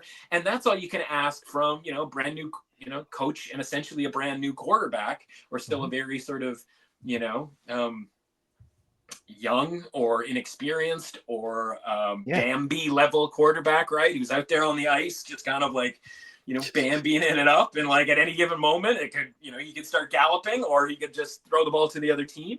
So to me, this is another good spot for an underdog that could potentially win a game outright against a team that's starting to really kind of show that like, good step forward. You actually have an offense for whatever that might look like down the stretch here. You have a quarterback of the future, all of that good stuff. I think there's a lot more losses coming down the pipe here for the Commanders here. And I don't think they're going to make the playoffs. And I don't think Jaden Daniels is going to win Rookie of the Year. And it's already started with regards to the flip towards the Denver Broncos and Bo Nix in those departments. And honestly, I think the Titans have a chance to win this game because people are underrating the Titans still because of the fact, listen, you had Mason Rudolph out on the streets on the field, for a bunch of games there. And that sucks for Will Levis's development. But again, at least they're doing the thing they wanted to do offensively this year, which was throw the ball deep and get crazy out there and then rely on a pretty decent defense that's shut down some decent offenses in these last few weeks. Yeah, right there with you. And especially off that terrible performance from the Commanders, you can't be 10-point favorites and lose in front of Jay-Z like that.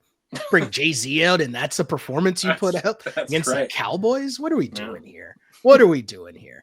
We keep it moving, though. We got the Texans, the aforementioned Texans, is 5-point favorites on the road against the Jags. And I can't lie to you, this is another game that I was flip-flopping back and forth before we actually hit the record button here. So I wrote down my pick a couple times, deleted it, changed it, wrote it back. But here we are. The Jags, coming off a bye, getting 5 points at home. I decided to stick to principles here, at least as my early lead. Trevor Lawrence also practiced on Monday. I don't understand why they would play him, but here we are.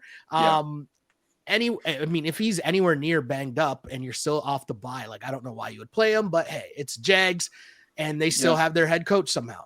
So lots of questions there about what are they doing. The Texans, though, bad home loss for them. This could be their get right game, but they haven't really seemed right all season.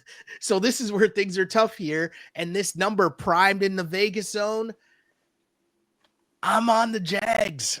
Oh, that's tough for me to say. That's tough for me to say. I would like to know. Here's what I'll say. Here's what I'll say. Here's the honest take here. And I'm saying this on the pod. If Trevor Lawrence is in, my lean is on the Jags. If Trevor Lawrence is out, I'm not on the Jags. Okay. I will counter that with, if you're looking for +5, you better get it while it's hot because it's 4 now. And that is an indication. You mentioned that Trevor Lawrence practiced on Monday. He practiced on Wednesday. It is Wednesday today. So he literally practiced today. And first team reps and all of that. Breaking news. Beep, beep, beep, beep, beep, beep. So, you mentioned I don't know why he would play necessarily. Well, somehow the coach is still the coach. So let's start there. If he thinks he can save his job by having Trevor Lawrence play down the stretch and they win a bunch of games, isn't that something you would do if you were Doug Peterson? Totally fair. He survived the plane ride home from London. He survived the bye week, right? He clearly is not getting fired during the regular season. And so at this point, hell, man, let's go all in. Trev, you're in, whatever. There's also an element of based on Trevor Lawrence's play, do we really think that he is this untouchable franchise quarterback that you have to shut down and not, worry about getting hurt? Or you just say, screw it, not that we want him to get hurt or whatever, but it's not we've got some crown jewel that we have to keep upright, right? Again, that's based on sort of his play. Which brings me back to kind of how I want to bet this game, which is actually kind of diametrically opposed to what it you suggest there, because can you even before you say what you're about to say, can I hit this button? Sure. If there's a button, I always want it to be hit. Wait. That's the wrong button. That's the wrong button. That's the right button. Oh, that's the button. That's the button. That's the switch button. That's the switch button.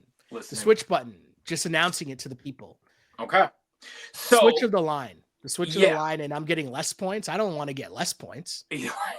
Right. And if Trevor Lawrence is announced in this game, so let's put it this way, right? When the Mac Jones, experience rolls into town, and the Jags can do nothing on offense, and they're terrible on defense, and they just get blown out, and the Jags rating goes down to 29, we'll say. This line would be Houston -6.5, -6. How do we know that? Well, the look-ahead line last week was -6, -6.5. Okay? So you're not even thinking about Trevor Lawrence at that point. You're going, it's going to be Mac Jones, whatever. Like you said, Trevor Lawrence practices on Monday. Line goes to 5. Trevor Lawrence practices on Wednesday. Line goes to 4, right? When he gets announced, does it keep moving? Do we get Texans -3.5? Do we I think get so. Texans -3, right? We have to apply like what we think the rating of the Jags is when Trevor Lawrence is in the lineup.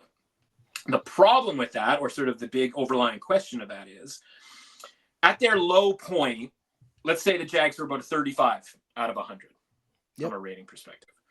That fair line would be -4.7, essentially. Right? So, like, I think the fair line, if Trevor Lawrence plays, is like at highest -4.5.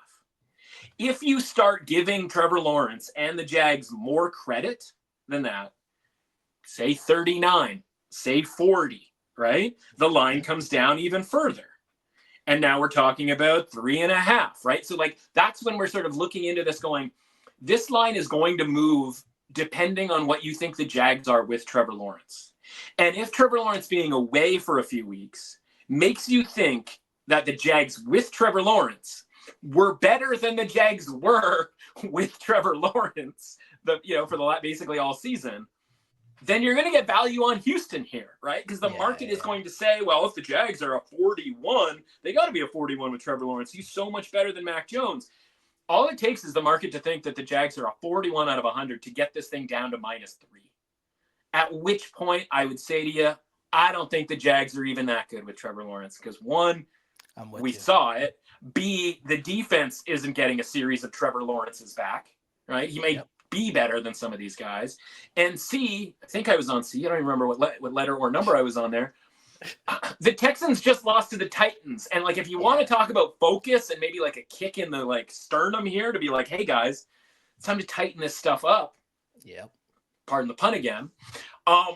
Like that would certainly be it. And I don't think like going to Jacksonville is some like tough scene. Like, oh man, we got to go play in Jacksonville. The people in fully clothed in the pool are going to be like, going nuts. Like the Jags, the season's lost for the Jags. And so if we're getting value because of the idea that Trevor Lawrence is going to superhero this thing coming back into town, like they already traded the left tackle 3 weeks ago. Yeah. The defense can't cover anybody, man to man, and that's all that they do. And now Nico Collins is going to be out there running around against this team? What? No, this is Texans, like, I don't want to say by a billion, but like covering a number that, again, I think gets more beneficial. And then, by the way, what if it is Mac Jones? Well, we already know that the line goes to 6.5. Mm-hmm.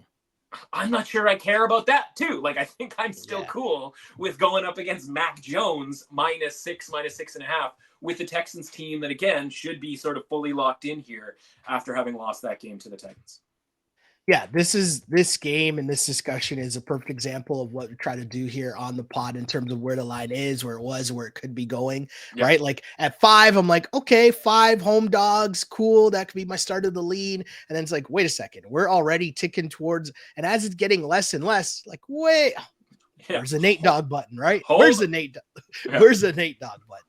But anyways, I hope people are understanding what we're saying here and what's going down here with this line as yes. Pick has been changed. Texans -4, but stay locked. Maybe it keeps moving. Maybe it changes for you. I think it does. We move on to the LA Rams, 2.5-point road favorites in New Orleans, taking on the Saints. The Saints also coming off a bye. Sounds like a familiar story, doesn't it? Mm-hmm. Rams coming off a tough home loss to the Eagles. And I think the Saints are just a different team. You've talked about this throughout the year with Taysom Hill involved and just running around and running crazy, just adds a different level to their offense that, they don't have without him. Yeah. Now, most teams don't have an answer for him. The Rams defense, I doubt would be the team to have an answer for him. Now you're telling me that team is coming off a bye and getting points and at home. Yeah. This is where like I'm likely to take the home dog, and this is where it is. Saints +2.5. That's where I'm at. Yeah. So, in my team ratings column, which, we've gotten to the point at the end of the season, like, we write the column for 12 weeks and you kind of understand, all right, like this is, where teams get rated. This is the range. This is what happens when a quarterback is injured and like the rating comes down, whether it's the Jags, whether it's the Saints, whatever. Right. And every team has their range. And then when something sort of, lineup oriented, there's a lineup catastrophe, starting quarterback injury, you kind of push down below your rating, right? And you essentially get into a different color, right? In the chart.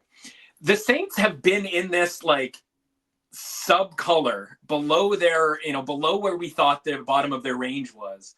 They have been there for like 4 weeks now.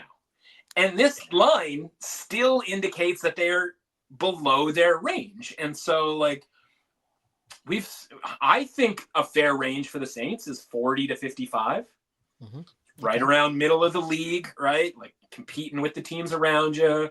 Maybe if you play really well and you catch a team that's a lot better than you on the right day, like maybe you pull an upset, but you're going to beat a lot of these, crappier teams and do so relatively convincingly. I don't know what the deal is, man. Derek Carr came back. Taysom Hill came back. They've gotten healthier on defense. And the rating still has not gone up to even like the sort of low part of their range. If we just on our own said, you know what, I believe that the Saints are a 40 out of 100, which isn't exactly like the world's greatest compliment. If we did that based on where the Rams have sort of lingered for basically the whole time that they've been kind of fully healthy on offense, we would have a number of like -1 here for the Rams. Basically pick them. Yeah. Where's this Rams -2.5 coming from? Right? Like I don't know. And so I don't think we're getting +3. I will say that based on the fact that the Saints just tend to play these kind of grimy, like they're not even low scoring type games. They're just kind of like back and forth type of games. I think this is a really prime case where you might want to just teaser on up +2.5 up to 8.5. Right? There's a ton of 2.5s. There's a ton of choices when it comes to that sort of strategy. I'll dare the Rams to come into New Orleans and win this game by 9 or 10 points based on some of what we've seen from the Rams and not being able to kind of get hit in the mouth and stand up to some of these teams in 2 of the last 3 weeks against Miami at home in primetime, against Philadelphia at home in primetime. Like, yeah, they got the win at New England. But again, that's a 6-point game. Like, maybe they win this game. Maybe they win this game by 3. This is one that I think is a really good idea to sort of tease the Saints because I think you're getting value on the 2.5 from a rating perspective. I just don't know that like 2.5 gets you anything, right? Like, because again, it's not capturing a key number, but it is leaving the teaser leg wide open here for a +8.5 to tease with something else. Very interesting stuff as always. As we move on to the Bucs at the Panthers. Bucs are 5.5-point favorites on the road, and your man's Baker is balling. Even I can admit that. I have to admit that Baker is out here putting in work, just putting the team on his back, and plain and simple, nothing else I could say. Yet I'm on the Panthers here because I just feel like the task of being favored by 5.5 points on the road is a tough task, and I think as of late, got to give the Panthers a little bit of credit here for looking like a more functional operation. And with that said, that's just too many points for me to be laying on the road. So I'm on the Panthers. You're going to give me the 5.5 points at home with the Panthers, where we know they've played better as well the last couple of years. Even though they're a bad team, they do play better at home. And I'm getting 5.5 points. I'll take the 5.5 points. I tell you what, you're going to take 6. Because it's widely available at +6. Get that control room on it. We want that key number. You 6. are correct. We're not out here just handing out half points for no good reason. +6 is the play here. It's definitely on the Panthers again, right? Like the Bucs come off the bye week. They get Mike Evans back. Like the market was way low on Mike Evans receiving yards, right? There was some uncertainty on how the offense was going to look for Tampa Bay. Then they face the Giants. The Giants are tripping over themselves, basically handing the ball to them over and over and over again. Not from a turnover perspective, but just not being able to move the ball on offense, just punting it away, just like take it. There was one fumble in there, and the rest was just kind of like punts and 4th down failures and stuff like that, where it was just like, the operation with Tommy DeVito just wasn't where it needed to be, certainly for the first half or the first 3 quarters of that game. And by then it was over, right? The Buccaneers have that huge lead. The Panthers are dangerously close to looking like a reasonable, outfit out there, right? Like Adam Thielen's back. They're running some plays for him, getting him open a couple of times against the Chiefs there. Bryce Young handling your boy Spags blitzes. Like, is he Like, is he the guy to be able to beat your guy Spags? Like, we didn't see that one coming, things that we didn't have on the bingo card. So again, maybe we're getting sucked right back into Panthers land here, but I wouldn't be surprised if like there's a couple of wins on the Panthers future here, right? Which again, like when you're a team like the Giants, it all comes back around to that Thursday game. It's just vexing. And you look and you go like, man, Panthers might be able to win a couple of games here. These other teams that were, tied with, two wins this season, they're kind of low key scrappy and have stuff to play for and all of that kind of thing. And Bryce Young, like, he is playing better. And you go, okay, that's the guy, man. That's the guy that we saw at Alabama. And I don't know that he's necessarily going to be a star, but at least functionality would be cool. And I think he's capable of being functional. This game could be close, and maybe even the Panthers come out with a win against a Bucs team that, again, like, it's never going to be as easy as it was just rolling in to the Meadowlands last week and facing that team that, may have, QUIT against the Bucs last week. So yeah, let's take those points, but make sure we get 6 on the 6 for sure against Baker, as Baker continues to, just win over the hearts and minds of NFL fans everywhere. And maybe this Panthers season is just getting the experience of being a real NFL football team, meaning like you got the experience of watching like Patrick Mahomes run for a first down to beat you. It's like everybody needs to kind of like just get that experience where like Patrick Mahomes rips your heart out, or Baker Mayfield comes up and like, gets his own rushing first down or whatever, like, just does Baker Mayfield things just enough to beat you, which is a lot better of an experience than just getting the ball run down your throat and lose by 2 touchdowns in every single game that the Panthers, were sort of experiencing at the start of the year. But there might be a couple of wins down the stretch here for the Panthers. Yeah, I'm looking forward to seeing if there's any wins down the stretch for my Niners, who find themselves on Sunday Night Football in Buffalo against the Bills. The Niners looked super soft last week against the Packers, and now they are road underdogs by 7 points. Brock Purdy could be on his way back as he was throwing on Monday. Haven't seen the latest update as we speak right now, but he could be trending towards playing because this could be the Niners season here. And my thoughts are, regardless, got to just get back to basics, run the ball, but you also just need some guys back. Trent Williams didn't play last week. Bosa didn't play last week. You hope you get those guys back. You would hope the Bills are coming off a bye. So that's a tough sign for the Niners as well. I'm on the +7. Not because I'm fully convinced the Niners can win, but I feel like this has to be some level of kitchen sink. Like, this is our season. And if you lose this game, it's a wrap. So all the trick plays, all the run plays, saving McCaffrey for this whole time, all of that's got to be out of the bag in this one. Niners +7 here. Yeah, I think you're exactly right. I think, we've been talking about the idea like McCaffrey, if you don't have Debo, if you don't have these guys, they're just, again, it's the season from hell. It's all of those sort of cliches, right? It's like, you've got, all your guys are out. It's just, how bad are the 49ers without these guys? And yes, obviously Nick Bosa, if he's back, that's considerably critical. And even more critical is Trent Williams, to be honest with you, right? Like, he is one of those sort of trifecta guys that we talked about. I didn't hate necessarily how Brandon Allen played. Same. I'm not mad at Brandon Allen at all. I was having this conversation with people all week. I'm not blaming him. I don't think they win with Purdy last week. It's not Brandon Allen's fault they lost that game. Right. And so let's put it this way. Last week's rating, right? The Packers go up to 6.5-point favorites long after we talked on Wednesday. So everything that we said on Wednesday was, on a different planet, right? Like, none of that was relevant because of obviously the pretty massive change in circumstance. But so we didn't get to, the point is we didn't get to talk about like what the 49ers rating is when they are a 6.5-point underdog at Green Bay. And the answer is 43. Right. And it's like, wow, okay, that's like obviously way lower than we've ever seen before with regards to the 49ers. And if your guy Shanahan can be, run the offense through the eyes of Brandon Allen, like, there should be value on the 49ers. But I think what we've seen all season long is these rating drops for teams that have had, either quarterback issues or other some, sort of issues, is that first game back, with that new rating, It used to be that like they would be okay, and because the rating had changed so drastically, they would manage to cover the point spread anyway, right? And for whatever reason, and maybe I'm just remembering it wrong, but this season, it's taken 2 games for that to kind of kick in.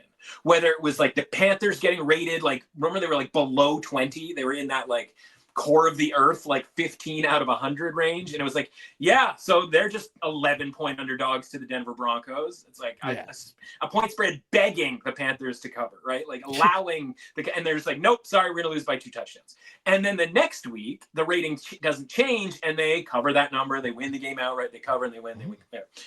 I think the 49ers last week, it's the same kind of deal here. So even if Brandon Allen plays, the rating here hasn't changed all that much. It would be 8.5 with the same rating. So obviously there has been an upgrade to the 49ers rating to get this to 7. So call it, I'm just kind of playing around with the numbers here, 49. Yeah. Which is ironic. So 49 would get you to 7. So the 49ers are quite literally rated as a 49 at this point. The Bills, obviously, you're not going to do anything there. Like, good rating, came off of a win, then had the bye, right? Like, how do you go into your bye? Is going feeling in with themselves. Yeah. So it's like, okay, like, is this going to be the best version of the Bills? Like, I think we saw that 2 weeks ago. And I just don't know that we necessarily see that in this game. And the 49ers at least have had a dress rehearsal of what it looks like when they are shorthanded. And again, it got away from them in the end, but it was like, again, pretty competitive. And again, I didn't really hate what Brandon Allen was necessarily doing out there. So now they're up to 7. I don't know if that means that Brock Purdy is going to play or not. If it does, or I should say if he does, then the 49ers aren't 49. You can tell, we can have a conversation. It's not 60 something or whatever, but it's probably something in like the mid 50s, in which case like +7 is a great bet. Right. So first and foremost, you can try to just get the +7 now and keep your fingers crossed that Brock Purdy is going to play, in which case you've made a really good bet. You can get the +7 now. And then if he doesn't play, you go, oh, okay, well, hopefully Brandon Allen just plays a little bit better in this second game that he gets a chance to play in.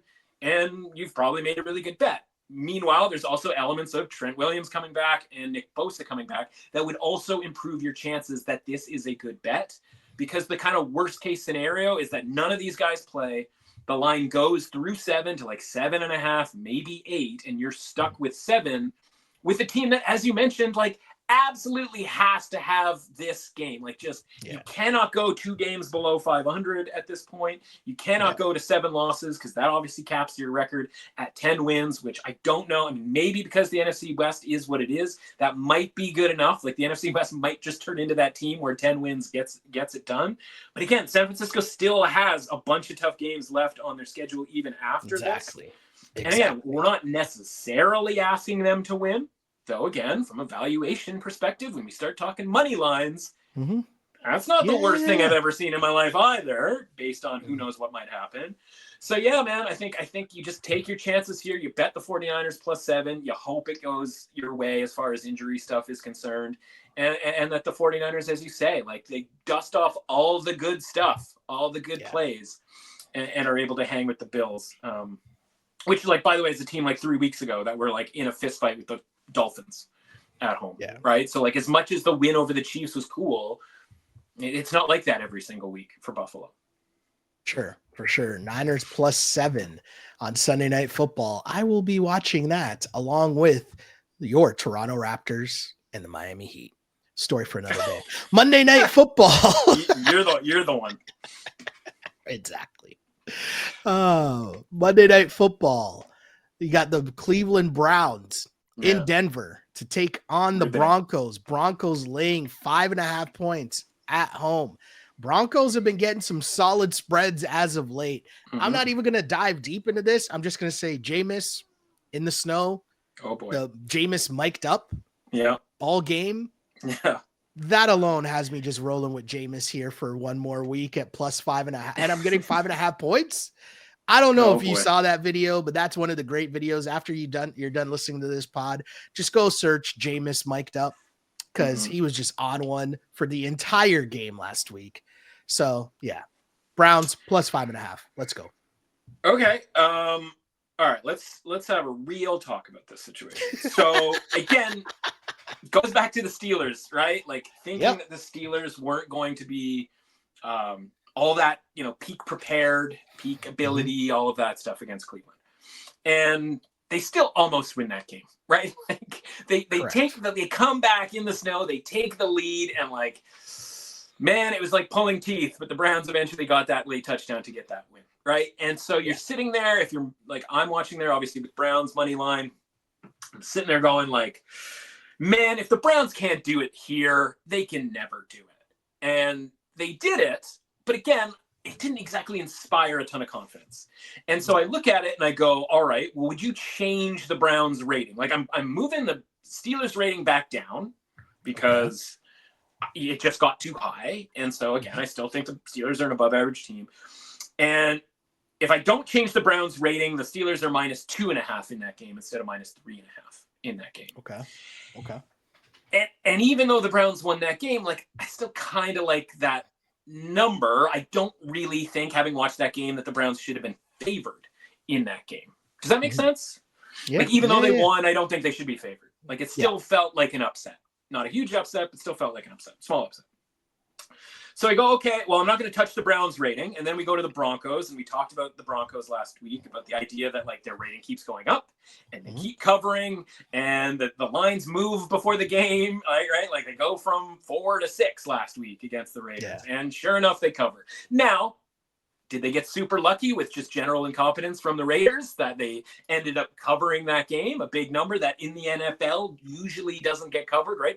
Usually the Raiders, or whatever team that was in the Raiders position, gets that touchdown late, and you're sitting there with your Broncos -5.5 or 6 ticket going like, what happened? It's like, well, the NFL happened to you, my friend. Yeah. Like that's the kind of thing that just happens. That's how sort of square and random this season has been, where somehow you get away with laying 6 to the Broncos. But the point is they covered and they won that game, and they were outplayed the Raiders and all of that stuff. And so I still, I'm not going to move the Broncos rating up, but I'm not going to take it down either. I think it's just, we might just be good, right? We might just have found the right spot for the Broncos rating. So if we've found the right spot for the Broncos rating, and we aren't going to move the Browns rating up because we still think that was kind of more of an upset than a team that is just sort of, that was better than the Steelers. The point spread for this game all comes out to -7.4, -7.5 for the Broncos. Wow. Okay. And to me, like if you're gonna say, hey, you just have to lay 5.5 with the Broncos team that has proven over the course of the last month and a half that they are just good, that their defense is solid, and then you're going to ask the Browns, who again barely managed to pull that game out at home, short week against the Steelers team that we knew weren't going to play particularly well. I can't, man. I think this is the bad Jameis version, right? You can get caught up in it. I like him too. It's all very fun. But like, this is a wildly different circumstance going on the road in Denver. And I don't know that the Browns necessarily loved playing in the cold, right? I think Jameis can retrofit the story to say that he liked it, and this was a great sort of classic NFL moment, or the Steelers came back once the snow started hitting the ground in Cleveland. And so I don't know if it's going to snow or what it's going to do necessarily in Denver, but I know that they're playing a really good team on the road after pulling off what we talked about beforehand was kind of their Super Bowl. Well, there is a reason there isn't a game after the Super Bowl, because it would be really tough to play a game after you play your Super Bowl. And I think that's the circumstance here for the Browns. I think they're going to Denver, and I think Denver's offense right now is cooking, and Bo Nix is playing great, and maybe I'm just buying all the way into my Bo Nix Rookie of the Year tickets. But yeah, man, this is Broncos -5.5. I think we're getting a discount on Denver. Pick has been switched. Pick has been switched. Who knew that my analysis of just picking him because Jameis in the snow was going to be easy for me to switch to the other side? Who knew? Your Jameis vibes was like, yeah, that's great. Right up until the third interception in the second quarter. You're like, oh, man. So good. Now. My guy was doing Snow Angels with the whole cast of the NFL Network or Amazon Prime Network or whatever. We talk about jump and hug games, right? That's the Snow Angel game. You do not want the team after the Snow Angel game. Sell. Big facts. Sell high. Big facts. I'm going to put that on a t-shirt. You do not want a team after the Snow Angel game. And it's just Jameis' outline, like a chalk outline. at that point. So Might as well good. be. So good. A big week of football, and as mentioned, lots to break down as there's games Thursday and Friday and Sunday and Monday and just NFL all over the place, but also some college football stuff, which I know you're all over as well. Absolutely. College basketball in full swing. Your man's Hurley going crazy in Hawaii, which like don't people go to Hawaii to chill? Yeah, My guy's just on one. But lots going on. Where can the people find all the stuff that you're putting out there content wise? The people need to be reading if they like to cash some bets, my friend. Listen, I'm feeling Dan Hurley, man. Like, I hate those loose ball, rebounding fouls, right? Yeah. Let him. Let's see who comes down with the ball, man. Like, let's get that out of the game. All right. First and foremost, the Black Friday college football games, best bets are out on the streets. By the time you're listening to this, I'd like to think that the Thanksgiving/Black Friday NFL betting spectacular that will be on the Substack will be out. That has props, the best bet for each game, touchdowns. We're even doing ladder. We got a ladder going for each game. We got a little SGP going for each game. We like to blow it out a little bit come Thanksgiving. As a Canadian, I don't get to actually have any turkey or any of that, the good stuff. I just instead get to just bury myself in bets for 2 days. So we like that. And then, of course, everything else that you're growing accustomed to, the round robin underdog moneyline parlay and best bets for Saturday in college and the NFL and all that stuff can be found at Substack. Substack.com, at mrusauthentic, the window, and of course you can follow me on Twitter/X at mrusauthentic, and everything gets tweeted through there as well. So if you can't figure it out just by going to substack.com or the Substack app, you can find it on Twitter. Multiple ways to get there, and I hope you do, because we have a lot of fun. Yeah, lots of fun this week. Is of course I'm trying to for sure maybe give myself back over 500 weeks. One can only hope. What? Let's go. We're feeling confident. We're feeling good. You can find me online on the app formerly known as Twitter at Shell Alexander, on Instagram at Sheldon Alexander. And of course, remember to like, follow, and subscribe on Apple, Spotify, and of course, YouTube for all the content here from the Clutch Picks Betting Podcast. Because as I always say, I used to pray for times like this to rhyme like this. This is the Clutch Picks Sports Betting Podcast. As always, unpolished and unapologetic. Until next time, see ya.